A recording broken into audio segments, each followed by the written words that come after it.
Many people in Redmond's own day would say he can see more than most people because he couldn't hear. He manages to create, this kind of evocative, almost narrative landscape in a very simple way. He was one of the very best. He loved that coastal beauty of California, and he did it better than anyone. He was actually born in Philadelphia. So at age 2.5, Granville Redmond contracted scarlet fever, and it left him permanently deaf. And he wasn't able to speak much, and he never spoke after that. His parents moved to California and settled in San Jose and enrolled him in the California Institution for the Education of the Deaf and the Dumb and the Blind, which is today the California School for the Deaf in Fremont. He took a lot of art classes, and he was good at that. His teachers were very important to him, and they encouraged him to keep going. He was very precocious as an artist. They saw his talent. And then he also learned a lot of pantomime. He attended the California School of Design in San Francisco, and he ultimately went to Paris, and he was there for more than 4 years. Managed to get one painting in the Paris Salon, which was the highest honor an artist could attain at that time. Redmond first started to paint nocturnes when he was in France. And at first it was really hard for him. He had went out and tried to capture the moon. And he had to work at this very hard, and he finally felt like he captured it. He struggled a lot in Paris because he had very little money. His parents didn't have a lot of money.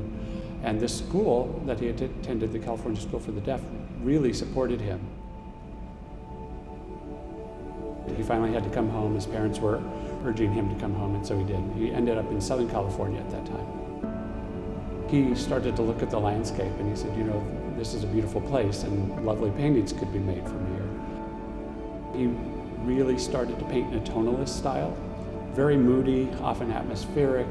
Southern California at the time didn't have much of an art scene. It was much smaller than San Francisco. There was only a couple of galleries that he could show his work. He ultimately ended up moving back to the Bay Area for a while. He settled in Parkfield in Monterey County for a couple of years, and he loved the place. It was gorgeous, and it was very rural. A lot of the paintings that he did at the time also included a lot of weather. Right around the same time, there were a couple of things happened. The San Francisco earthquake and fire of 1906 took place, which really was kind of nature unleashed, and also his own son developed scarlet fever, and I think he was very scared. So there was a lot of turmoil in his life at that time, and I think that's what was coming through in those storm paintings.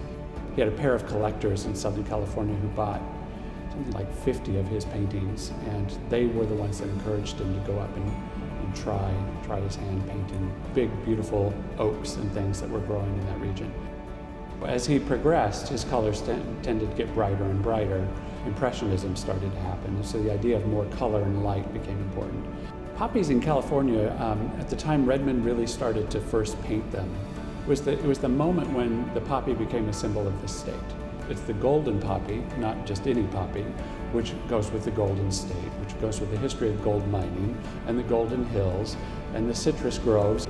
It is the color of California. So there was this big moment of poppy popularity that Redmond tapped into. Redmond often painted in Catalina Island and also in Laguna Beach. Not only did Californians like it, but tourists that came to the state, if they had money, might like to buy a little poppy painting to take home as a souvenir. And so this was a memento that people wanted to keep with them. In the late 19-teens, he was struggling financially. The economy had a downturn, and so he decided he would go try his hand in the movie business. He met Charlie Chaplin, and they became good friends. Chaplin said, you don't need to be able to speak. Your face and your hand gestures and all those are what was important. Redmond was tailor-made for that. He did that on the side. Charlie Chaplin liked him enough that he gave him a studio in Chaplin's studio so he could stay there and work. Chaplin liked to go in and sit and watch Redmond paint. One of the reasons he liked to do that was because Redmond was quiet and people that chattered too much bothered him. He was able to sell paintings to actors and actresses and directors, and Charlie Chaplin had a big collection, but other directors did as well. And so it really helped his bottom line, and ultimately he became known as California's foremost painter of poppies in the landscape. Nobody really rivaled him. He did have competitors, but he was the best at it. I think people think of him for the poppies, but they don't think of how much his style changed. There are paintings that are very pointillist, which means a lot of little dots and dots of painting. There are paintings that almost have clumps of pigment just sort of applied with bare canvas showing behind. There are the Impressionist scenes that just every brush stroke is like a little flicker of light. If it was on the coast of California, he pretty much painted there. He did nocturnes throughout his career. He never stopped. Even when he was more of an Impressionist than a Tonalist, he would still do these lovely nocturnal paintings. What he's so good at is that sometimes they're almost only one color, and yet they're so evocative and moody, and they communicate so much even through one color.